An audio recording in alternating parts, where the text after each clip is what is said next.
Welcome back. In today's video, we are going to be talking about a surprising truth about emotion regulation. It's a common belief that emotion regulation just means not feeling things that feel bad or trying to stop a bad feeling and go as quickly as possible back to only good feelings. Good vibes only, right? But that's actually not true. Emotion regulation isn't just about calming down. Before we get into it, if you're new here, hello and welcome. I'm Dr. Catherine Endy, the family life coach, and I help parents of 2 to 10-year-olds feel calmer, more confident, and more connected to their kids so they can actually enjoy parenting and family life and have more fun. And if you'd like support with parenting and family life, I would encourage you to reach out. And I'm going to ask you to do me a quick favor before we jump into it and like and subscribe to this video and this channel. Since we do live in a world of algorithms, that is the best way to help more parents hear these important messages.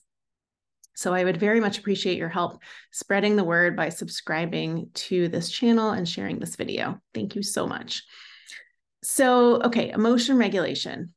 Emotion regulation involves processes for choosing which emotions we're going to experience, when and how and where we're going to experience them. So you might not think that you have that much control over your emotional experience, but in fact, you actually do.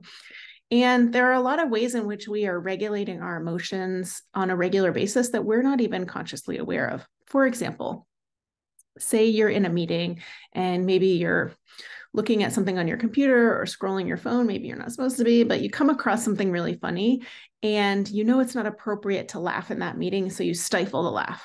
That is a form of emotion regulation. Or if you're really kind of triggered or upset by something, but you know that now is not the appropriate place to express that and you wait until you get home, that's a form of emotion regulation. Or even choosing not to put yourself in a situation that's going to cause you to feel feelings that you don't want to feel. For example, right now, there's a lot of turmoil in the world. There's a lot of upsetting news on the social media and on the news. So choosing to avoid looking at those things is also a form of emotion regulation. So these are ways in which we might be unconsciously or unknowingly regulating our emotion. But the one I really want to talk about today is crying. Crying, believe it or not, is a form of emotional regulation.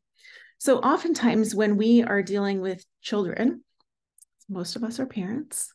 If you're here on this channel, it's probably because you're a parent or you're someone who deals regularly with young children. When children start to get dysregulated and start to cry, we want to shut it down, right? We want to help them to stop crying. We feel that, we can understand and experience and kind of feel their discomfort because crying can be uncomfortable. And so we want to help them get regulated. We want to help them stop crying. But the truth is, having a good cry actually releases cortisol, oxytocin, which is the love hormone, and endogenous opioids, which are like the body's natural painkillers. So having a good cry is actually really good for the nervous system and good for the body. If you've ever experienced feeling really kind of tired and maybe kind of snuggly after a good cry, maybe you really want to hug after you've had a good cry, that's a sign that your body has released these neurochemicals. And I'm guessing after you've had that good cry, you probably feel better afterward, right? So allowing children the opportunity to release those hormones and release those neurochemicals is a way of helping them to regulate. And I understand listening to a toddler or a young child cry all the time can be really taxing to our own nervous systems. But I want to challenge you to see how you can regulate your own nervous system to make space for the young person in your life to release their negative emotion. Now, I had an experience recently in which one of my kids experienced a lot of disappointment, and it was around a boundary that we had set. And it was really hard to listen to him cry it out, essentially, to express that negative emotion. And what happened on the other side of it was that he had a lot of clarity about what was really going on. And he was able to access information about some other stuff that was going on that we didn't know about.